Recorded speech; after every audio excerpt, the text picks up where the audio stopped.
I have had a podcast since 2013 in some way, shape, or form. So podcasting is very much like the way I have built this business. And then I started noticing Lindsay talking about this private podcast thing. And I was like, wait a second. It was really my interest came from myself as someone who is neurodivergent, cannot sit down and watch a video unless it's like Real Housewives and I'm like chilling on the couch. If I have to do it for education, I'm like, this is the worst thing on the planet. I like to be moving. So once Lindsay started talking about it, I was like, oh, I need this in my life. All right. We are back again with another episode in Launch Your Private Podcast. You're going to really like this one, you guys. This is going to be a how to use it in a couple different ways kind of episode, but I think you're going to be inspired by it. In particular, if you're curious about how to have a public podcast and potentially lead people into a private, or how they can both exist and why maybe it would be a good idea for you to have both. And the person that we have sharing all the behind the scenes of her business, added the word business there, is Maggie Patterson with BS Free Business. Welcome, Maggie. Welcome. I'm excited to be here. If only everyone knew how many takes that took, but that's okay. We got here though. We did. Why don't you kick us off and tell us a little bit about your business? Tell us, what you do, who you serve, how you're set up. Absolutely. So I'm a business consultant, not a business coach. I'm very clear with people on that because coaching is very different from what I do. I tell people what to do, kind of my superpower. And I created BS Free Business. It's had previous names, but that's the name of the company right now. And in that, I run a number of things. I do some one-on-one mentoring for people, but my main focus is I run two masterminds, one for micro agency owners. So, people growing with a team because that's really an underserved part of the market. I also work with, people I say they're staying solo and really focusing in on how do they grow in a way that is sustainable and really works for them as someone who wants to remain as that team of one. So I have a mastermind for them. And also there's a community for people that don't need that kind of same level of support called the Staying Solo Squad. And that's really a community-based offer. So those are kind of the three main offers. And we use private podcasts in different ways with all of them. I love that. I'm curious how you first found out about private podcasts. And I know you have a successful podcast, so I wasn't sure if that was kind of your intro to private podcasts or how you came about or how you came across the concept of it. It's kind of interesting. I was thinking about this beforehand. It's two things. Is number one, I have had a podcast since 2013 in some way, shape, or form. So podcasting is very much like the way I have built this business. It's the way I've really nurtured people. And so podcasting has always been interesting. And then I started noticing Lindsay talking about this private podcast thing. And I was like, wait a second, videos? It was really my interest came from myself as someone who is neurodivergent, cannot sit down and watch a video unless it's like Real Housewives and I'm like chilling on the couch. If I have to do it for education, I'm like, this is the worst thing on the planet. I like to be moving. I like to do all the things. So once Lindsay started talking about it, I was like, oh, I need this in my life because I know my clients are avid podcast listeners and I know they're a lot like me that they have things they want to do and they do not want to have to sit and watch me talk to them. It's not that exciting when they could just listen on the go. Love it. Been a Hello Audio user for a while. Okay, so talk to me about your first feed. How did you first start using Hello Audio? Started using it in the most basic way, just taking our group recordings, uploading it to a feed so that the people that weren't there or wanted to listen back could really and truly just get caught up. And it's interesting now when I have sales conversations with people because they have started asking more and more, like, if I'm not on a call, like, how do I get the information? And as soon as I say there's a private podcast, you can see like their eyes light up and they're really excited to know, like, it's a relief. I can listen to this while I'm driving my kids to swim practice or whatever it is. I love that. Yeah, I think and that's one of the of the biggest use cases that It's one of my the one of the favorite. reasons, I remember when we came up with it, I was like, this is the game changer for me personally on how I would be able to show up for group things, coaching calls, that kind of stuff. Absolutely. And the sales objection, which is, well, I'm not going to be able to make all the calls. And you're like, not a problem. We don't expect you to make all the calls. So here, you can just listen. That's interesting that you bring that up, Nora, because that's one of the conversations. Like my two masterminds are year-long cohorts. There is no way everyone is, and we don't stuff the calendar full, but they're service business owners. So they are busy running businesses and working with their clients. In the case of the micro agency owners, they're working with their teams too. Like they have limited capacity to show up for calls. So I understand things are going to happen. They're going to take time off. So I literally say nobody shows up to everything, but we've designed this in a way that, you know, please come to what works for you and what doesn't. We're going to make this easy for you to get quote caught up.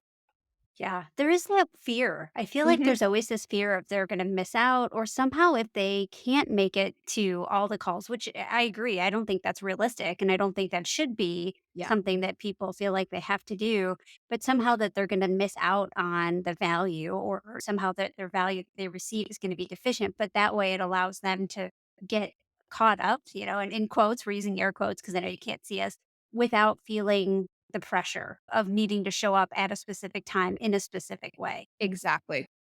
I love that. Okay, so I know you have a variety of different ways that you have used private podcasts since that first one. I guess maybe let's start with your favorite way, or you were the most excited about, or the one that maybe you've got the most feedback on. What's something that comes to mind there? So there was actually one thing I did, and it was such a simple thing, I think, for a podcaster. So I did this at the start of this year. So last fall, I created a series on my podcast, Staying Solo, about what it means to stay solo, breaking down the model. It was 7 episodes long.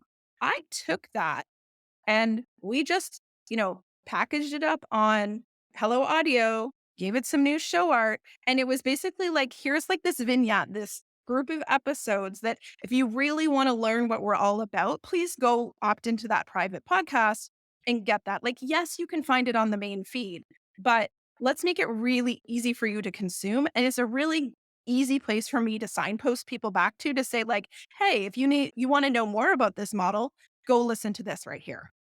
I think more people should be doing that. I think it's something that it's an overlooked way to leverage the amazing content, especially if you have a public podcast like you do that Yeah, has amazing content.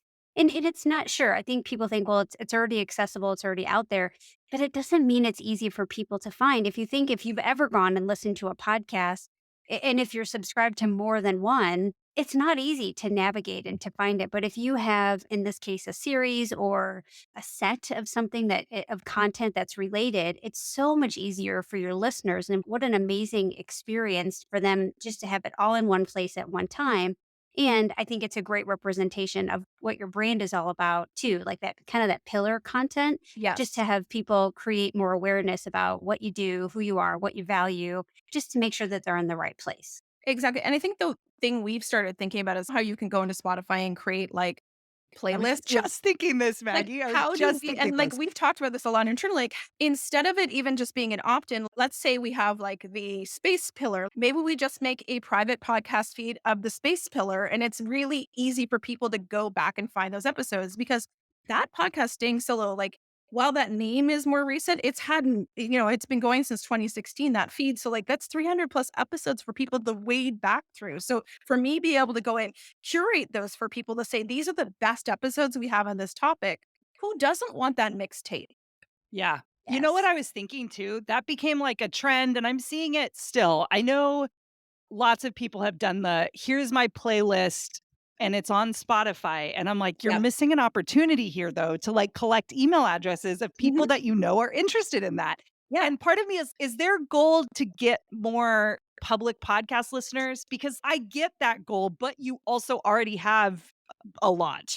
Yeah. This is like who I'm thinking of, people who've created such tomes of work, like so much content that like literally the person even can't go through it. And you're one of those people, right? Like Yeah. 300 plus episodes, your podcast player won't even load it. There's like limits, all the things.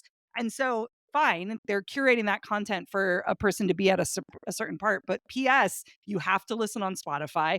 Oh, I'm not Yeah. going to get your email address. Like part of me is just like, why would you do it that way? Like it should totally be an opt in of a private podcast, of course, to plug our product, of course, on Hello Audio. But I think you knew that right away. Them raising their hand and saying, "I need to learn about exactly this type of content," and then you can email them if you want to about that type of content or to join your mastermind. Like that's powerful, and I love that you saw that and that you decided to run with it and kind of make that a playlist using Hello Audio that someone can opt in for.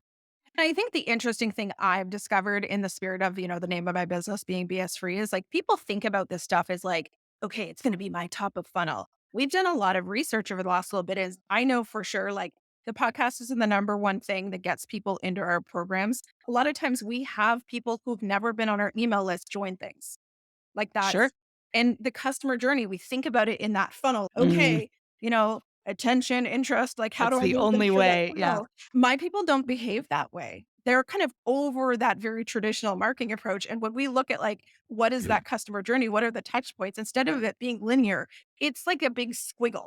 So if I can like basically, I hate to say this, opt in or not, but keep them in my vortex and keep nurturing them. I know when they show up on a conversation to see if they want to join the mastermind, the conversation often goes like, I had one this morning, literally, like, I know what you're about. I know what this is. It is the right time.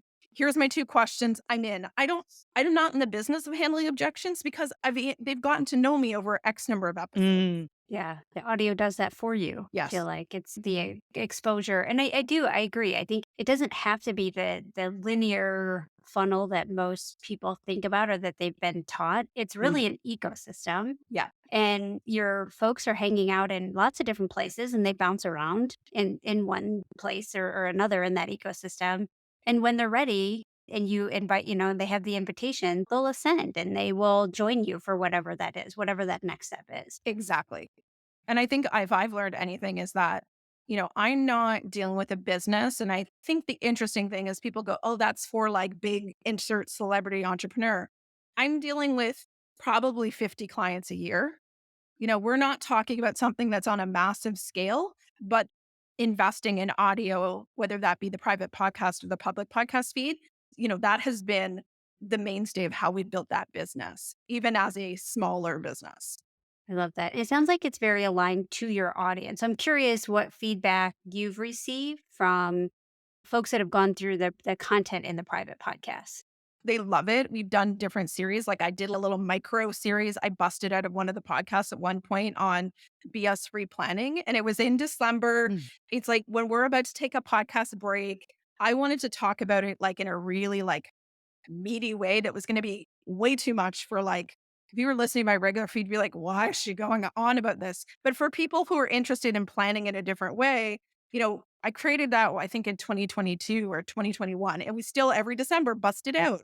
And it brings people in because that's like, this is our viewpoint on planning. And FYI, don't worry about having the best year ever. Let's just get you sorted out based mm. on where you are in the stage of business and the season you are in your life. I love that. How do you draw what is your strategy or I guess and it probably has evolved over the years, getting people to the private podcast? I mean, obviously your public podcasts, but you probably have whether it's pre-roll or post-roll or you're kind of mentioning Yeah. these private podcasts or these series that you put together. Are there any other strategies you use? So I've mentioned like the one I busted that was like the Staying Solo series. This year, as I was doing a lot of podcast interviews, I was sending people to say, hey, if you want to learn more about staying solo, you can go opt in for this series. I do periodically promote them on social media. And I mean, even my email list to just kind of nudge people back into, because I know if you're on my email list, like you may or may not be listening to my podcast. And I think the one thing that with a public podcast, it is a bit of a black box. Yeah. Mm, I don't know. I don't know exactly who's listening to that. I don't know who's going to raise my hand. So my role for as a marketer is to always be like, how can I like deepen that relationship with you so you're getting what you need? So at least stick around in this universe. It's that part, true. that's so good. Part of me wants to talk a little bit about maybe someone's listening and is like, "Oh, I don't have a public podcast." Yeah. Like, what is another way I could look at this? Or what would Maggie say advice would be around creating these mini series? Maybe they just wanna create the mini series. Do you have any tips for that? Because it sounds like, you have content for your public podcast, you plan it out, you Yeah. know what I mean? You have themes that you go through, in certain seasons or whatever. And so naturally that comes out. Do you have any tips for people who maybe don't have a public podcast, but wanna create some of these, like, mini episodes I or actually series? love the idea of someone's interested in podcasting using a private podcast as a way to validate it. Because the one thing we all know about A like good public idea. podcasts is people start podcasts and after 10 episodes, they're bored, they pod fade, and that's that. So let's say you have a topic you want to do a deep dive or you want to talk about your framework, like anything in your business that you're already creating content around can easily become audio content.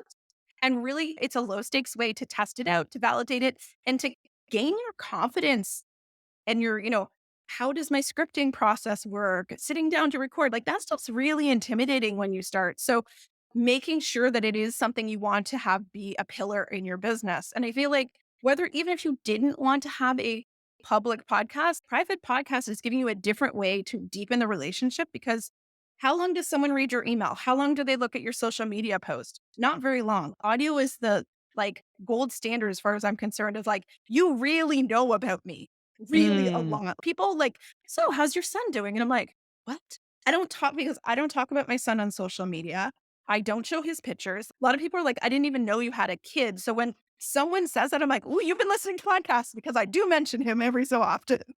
I love that it's that medium where people really feel like they can connect with you on a just a different level. I mean, Yes. if you would have put all that content in a PDF or a book, it just wouldn't be nearly as impactful as that audio medium, which I love. I just had that thought with the how people make PDFs and there's the, "Hi, I'm Lindsay," Oh and my like, gosh, yes. "Welcome to my corner of the internet, and here's a picture of my dog," or whatever.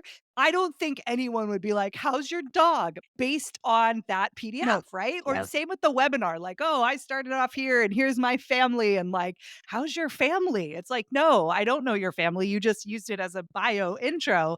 Knowing a family is like, you hear that he's in school. You hear that his favorite thing is brownies. He X, Yeah. Y, right? There's a storyline that develops over time when someone's kind of, in your ear sharing some stuff that's happening. And a lot of times we talk about stuff off the cuff, right? I was actually like breastfeeding on the early beginning of this call.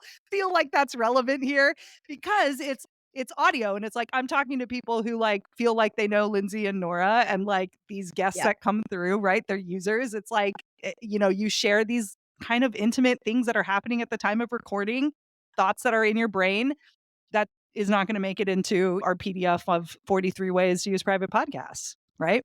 And they're Although it not is getting all the entertaining commentary of, Right? you know, like during the pandemic, I have all these people in my house. I'm like, oh, there's my husband flushing a toilet again. It's like those real moments. And I mean, I think the funny thing about my son is people who've like kind of been listening to my podcast for a long time. I started in 2013. Like we are talking, he's gone from a middle schooler to going to college. So they're Wow. along on the journey. They're kind of invested in Mhm. him now, which is Mhm. Mhm. this is why I don't show his face on the internet because it gets a little weird. But also, yeah. he's asked me not to. Fair. Yeah, yep, you're old enough to make that decision. You don't Yep. need to be in my business. Yep. That's fine.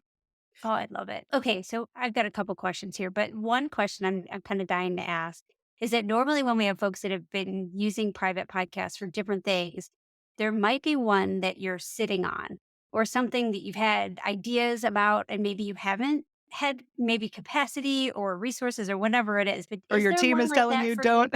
Yeah, or your team is please stop. Yeah. Do you have an idea that you've been sitting on that you haven't done? Yeah, so there's actually 2, and one my team did let me action because I recorded it and put it into Hello Audio before they noticed. Nice. That's Yeah. great. My number 2 is my sister, so she keeps a firm rein on me. She knows how to manage me. So I sometimes I have to go a little rogue every so often. So that one of the things we did internally is we started these marketing projects where month by month we were really like, how are we as a team working on our marketing? And as I was doing this more and more, of course, I was getting a little bored and I was like, and my clients were asking about them. And I was like, oh, I'm just going to create a monthly and I call it the marketing debrief where I basically report on what we've been working on, what the results were. I get into numbers. I say, oh, we got this many opt ins. This worked well. This didn't. And it's really been good because they're getting that kind of behind the scenes of this type of business, but also it's keeping me accountable to Mhm. actually do the things I said I was going to do because the last thing I want to do is have my clients think I'm not walking my talk. 'Cause I'm constantly telling them what they need to do. So, I mean, I need to do my work too. So that's the first one. And then the second one, this is actually what I'm really excited about. And I don't know how it's going to turn out, but I've never ever done anything like a big event or a summit or whatever. And I've written a book. The book is almost final. So we are now starting to look ahead to the book launch next spring and some sort of audio driven event because we know we have podcast community will be like the launch event for the book. Oh, Ooh, that's I cool. love this. That's exciting. Oh my yeah. So okay, we're already gonna have to book you I already in know, the future. right? Oh, that's exciting for you. That's actually a use just in general, books. I feel like more people should be using audio with books. And yes, we've had some people record their chapters and stuff, but tied to a book launch, I'm curious how you guys end up using it and how it goes and everything. Because I do think I'm in a pre-launch right now for someone's book and just seeing they kind of all start looking the same, where you're just like, join my launch team. And I'm like, this isn't special anymore. I remember when it was, it's not. And then here's this PDF, here's a book or a video you can watch of us. And I'm like, yeah, maybe Yeah, and I that think kind of thing. what really where that came from is, yes, like podcasting is that main thing for us. And the book is a bit of a departure, many years in the making. But as I was writing the book, I was bringing in stories from clients and people in my Mm, community. And I want to be able to talk to them in a little more depth and build out their stories. I want to be able to take parts of the book because I've been writing this for almost a year now. Like, I'm almost done now. We're in like final edits. And I'm like, oh, but what about this? Now I'm thinking about this a little bit differently. So it's like, how do I give mm. people that behind the scenes of the book Oh, in that's a way that cool. makes it Yeah. interesting and meaningful? That's cool. And really I hear the even story behind it. Yeah. I even think a lead up to the book, like a pre-launch private Yeah, podcast would be pretty epic. I've always wanted someone to do it while they're in the writing process, but I also realize that's a pretty sacred time, so it depends. It would have to be the type of person that would want to share that. But even thinking about the build up to the launch and like how you see the chapters now even months old, that's really interesting. That's going to be definitely something that would connect with folks, I think in so. a deep way, I think, prior to getting the material and that build up, right? Can't wait to read it type of stuff. I'm hoping. I feel like there's a market for the book, so we'll see. I mean, I am Mhm. self-publishing, so who knows? It's an experiment as everything else I do is. Yeah, and there's a lot of content in there, sure, too, for Oh, everything. Yeah. yeah, well, when you have 10 plus years of podcasts, and I hate to say this, but it was relatively easy to write this book because Oh, I of that. bet.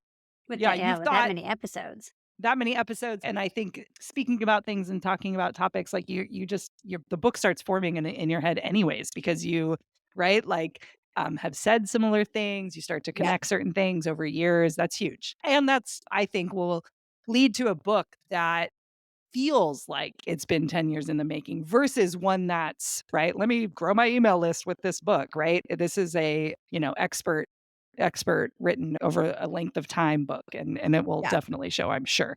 It's true body of work, not just, "Oh, I need That to there write a we book go. as an like, I'm sure everyone has seen those. Write an ebook in a weekend and launch Yeah, your business, totally. and I'm like, side eye, all the side. I'm like, "What? Come on, this is not how it works. Stop trying to scam people on the internet." Mm, Yes. I'm curious, the concept of a private podcast, I mean, obviously you've been in podcasting for Yeah, years. The when you are looking and obviously the people who come to you want, you know, it's no BS business, right? So we're just trying to eliminate BS from business, which I am all here for because there's a lot of it. Do you think private podcasting and the use of that falls into that category of really reducing a lot of the noise and a lot of the BS that you've seen in business over the last few decades? so, here's the thing. I feel like and I'm very adamant about every single marketing tool and every single marketing tactic can be used, ethically and for Mm, good or for bad. agreed. So, could there be a use case for a private podcast where they are literally nurturing people into a cult type setting? Sure. Yes. Let's hope that that's not happening. And I don't mean to give anyone ideas. Okay. Yeah, But not condoned. yeah, No. as no. one of my clients who said, Maggie, I'm glad you used your powers for good, not evil, because you Mm, could really like mess people up. Like, I have the skill set. But I do think it's one of those things when you think about the accessibility of the information you're providing. And I know accessibility has been more and more of a conversation, but even like learning styles. Like when I started out in the online business world, everything was video, no transcripts, no private podcasts. And it made it nearly impossible for such a big group of people. So, now we have the ability to, like, every single time we do a training, I'm able to provide a transcript easily. I'm able to provide a private podcast feed, and we're able to provide a video. So we are literally able to serve each one of our clients based on their skills, abilities, and preferences. And that to me, like, that makes the case for private podcast compelling because I know, hands down, out of those three things, the podcast is the thing the majority of our clients are consuming. And it sounds like you look at your data. You're one of those folks that looks at the data, so you can actually see that there is engagement and you can see the numbers. Because unlike the public podcast, like you said, it can be a little bit of a black box. You don't really necessarily know who's listening or when they're listening. Private podcast, you have that data. I'm curious, do you do any advanced things where you're triggering actions or you're using Mm. that data in any way No, to just, like it's working? the BS free part of business also applies to how I run business. Like Love it, I as just it like should. mad respect to anyone who does more advanced things. We keep it really, really simple. I'm just like, I do not need this because for me, I like to know how to do everything, and that's a personality problem. But at the same time, I've also learned the more complex we break things all the time. So I feel like if someone has a team to run those things, that's great. But like Zapier is about as exciting as I can get. And I don't like Zapier did us dirty on something in the spring and I'm still not recovered. Like I'm mad about it. Yeah. It's I fair. feel you on the Zapier did us dirty. I think everyone has a Zapier did us dirty story, Yeah, I right? think all in one week we all have the same experience. Very likely. Possibly. Very possible. I never trust it too. I was like, I don't trust you, but I need you. Not a good relationship. Yeah, our person who does handles that part of things, I'm always like, "Is there an alternative?" And she's like, "No." Well, she's Maggie, come on. You know this. You ask me this about every 6 months, every time it breaks. Yeah. I think now having someone who is not a software person who has become one, I get though, like, I'm glad I'm not them. And what they're doing is actually very hard. Yeah, And oh, yeah. we get blamed for stuff that's not actually knowing, like having tools talk to each other. When Zapier came out, you're like, this is awesome. This is exactly what we need because there's no way every integration on the planet can be built. But then you just open the door for why isn't this working? And then Zapier's, it's not your problem. It's not our problem. It's this company's problem. And that company's like, it's not our problem. It's that company's problem. And we're like, no, it's not our problem. It's great. It's super fun. Yeah, I believe it. I still work in tech, so I understand. There's a lot of, blame placed. But I think going back to Nora's question, the thing that everyone should kinda remember is, like I said earlier, even if your business isn't, like, massive, you can still use a private podcast in your business and use it really effectively. Like, I have one client who makes me record every single call. I'm like, "Oh, you're about to get a private podcast, ma'am." They're just be like, I instead of then one of us is emailing it to her, just be like, "We're gonna throw it in hello audio, and here's your personal private podcast because I don't wanna deal with the files anymore." Hmm.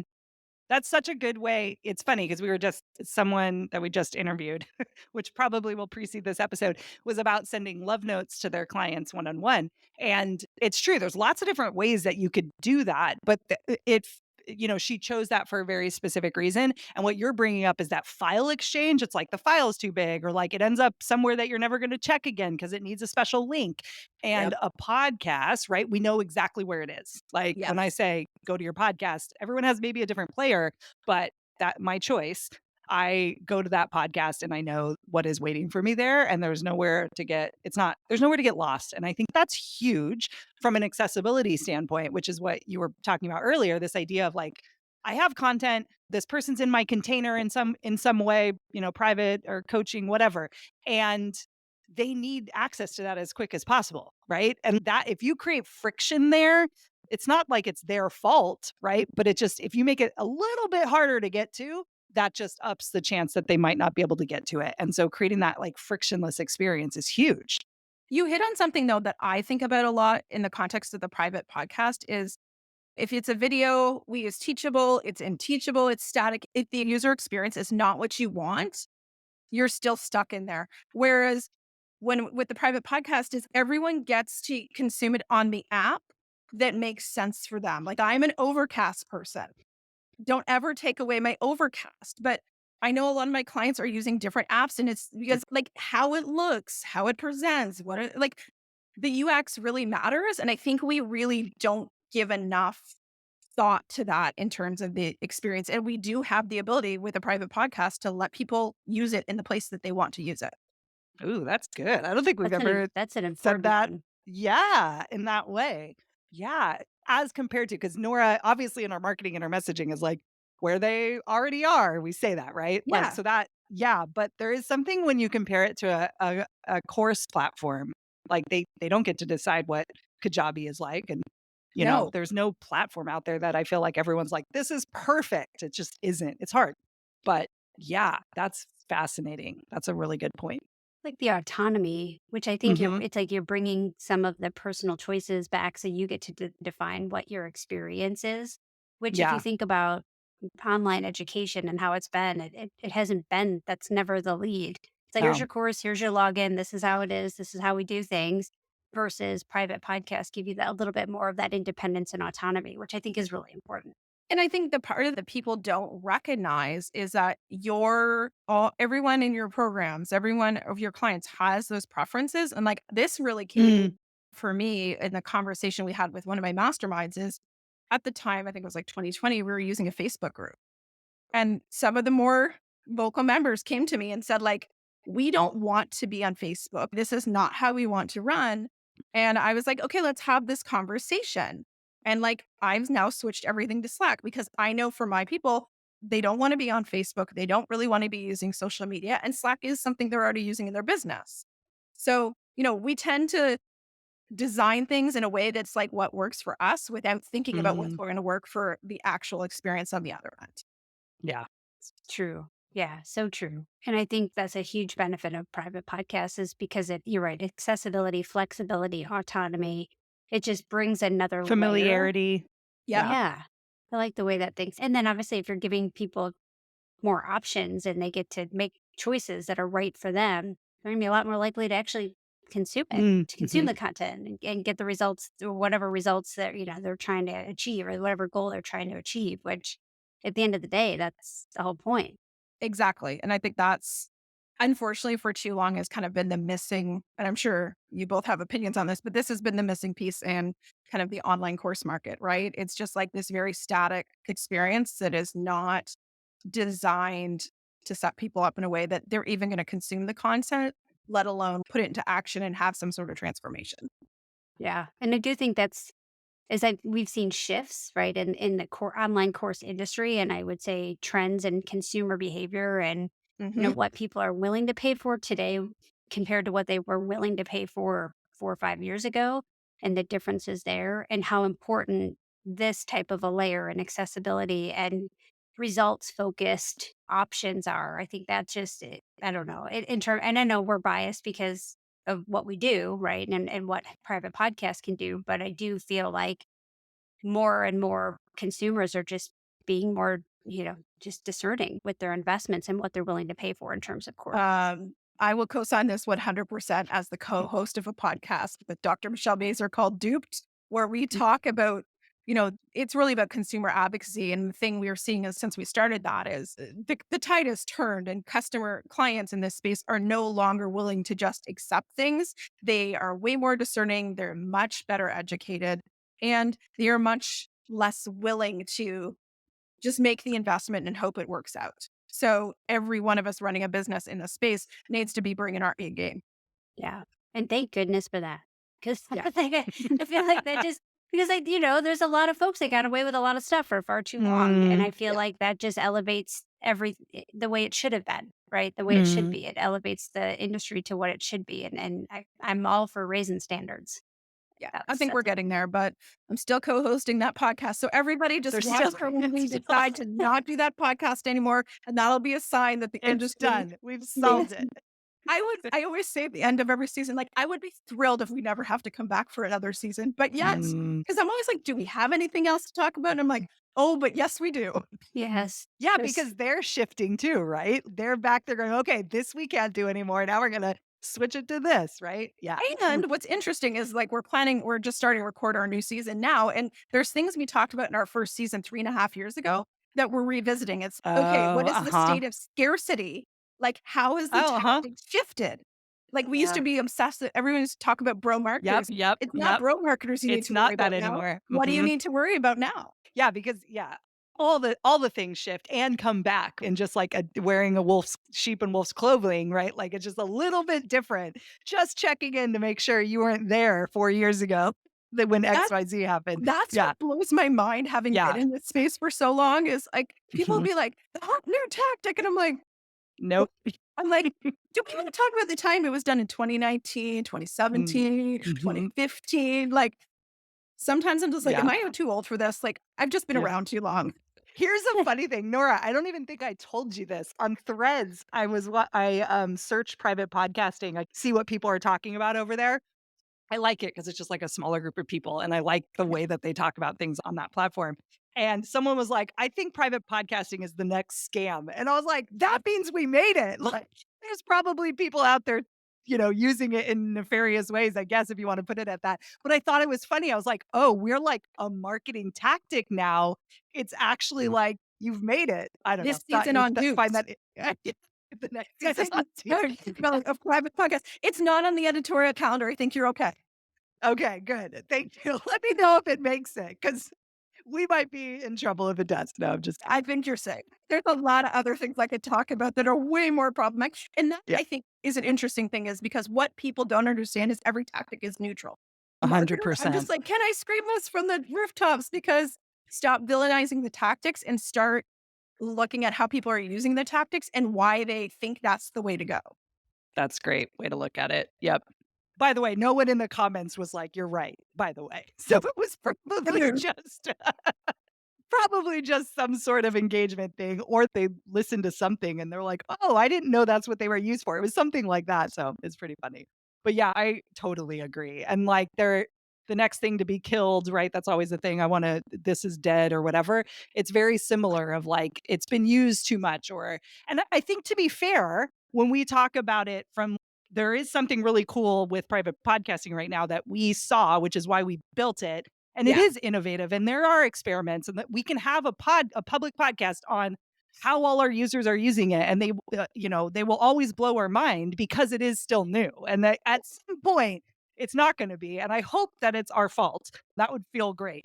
But the reality is, it's still a very new thing, and so people can point to it and villainize it to sound like they're have a hot take on something type of thing. But yeah, I that's why I think at least right now we can keep it very fun and playful. And it's a medium, I think, that begs for experimenting. There's not just one way to do it. And so that's another part, which makes it hard for us as we market it, because we're just like, you could use it all these different ways. And so we're not like, it's only for courses or it's only for newsletters or whatever. It is all the different ways. But But I think that's why we highlight people like you. that's the interesting thing for I think anyone who's thinking about it, right? Because you could start with one thing and just kind of see where it takes you versus Hmm. trying to figure out all the use cases because I'm sure I'm going to do things 2 years, 3 years from now that I haven't even thought about yet. Totally. And it's like that were all of my marketing. Like I'm starting to use TikTok. I never thought that would happen. Ooh, Well, I know that's how I got it. young and And I'm hip. like, let me tell when am I really doing this? But it's all a big experiment. I think your content totally belongs on TikTok. I belong on Yeah, TikTok. there you Like, go. I'm There. like, are you serious? I'm not gonna go off on people in the comments. Like I try to be really chill and I'm Well, just that's where the magic happens, is the comments. So you're right. It's yeah, I mean perfect. this Canadian might just completely lose their shit over there. I don't know. So tune in. Yeah. Maggie loses only time will tell. We will link below.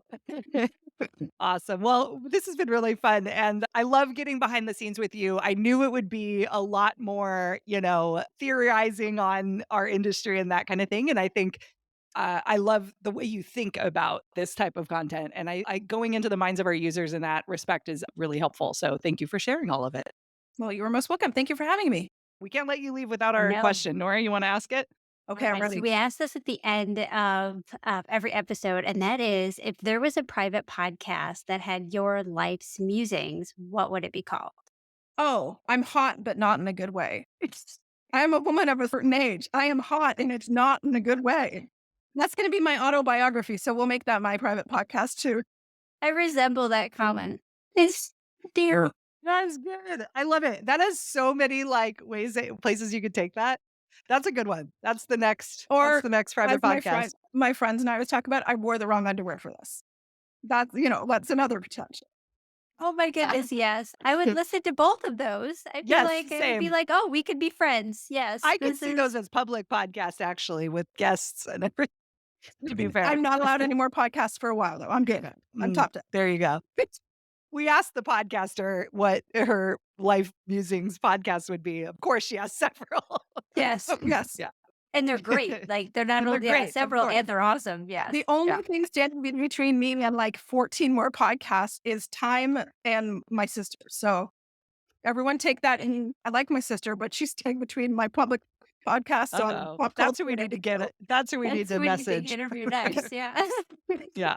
Awesome. Oh my Well, yeah, goodness. Thank you so much for being here. Thank you so much for sharing all the ways you're using private podcasts. And I'm looking forward to the next time we chat. definitely. All right. Thank you both. And there you have it, audio heads. Another episode of Launch Your Private Podcast is in the books. I hope you're leaving today feeling even more ready to amplify your voice and connect with your audience in meaningful ways. The adventure continues in our next episode with even more insights, strategies, and inspiration to help you along your own private podcasting journey. Of course, make sure to check out helloaudio.fm to start your own private podcast. And remember, you've got amazing content that needs to be heard. So let's turn the volume up. Until next time.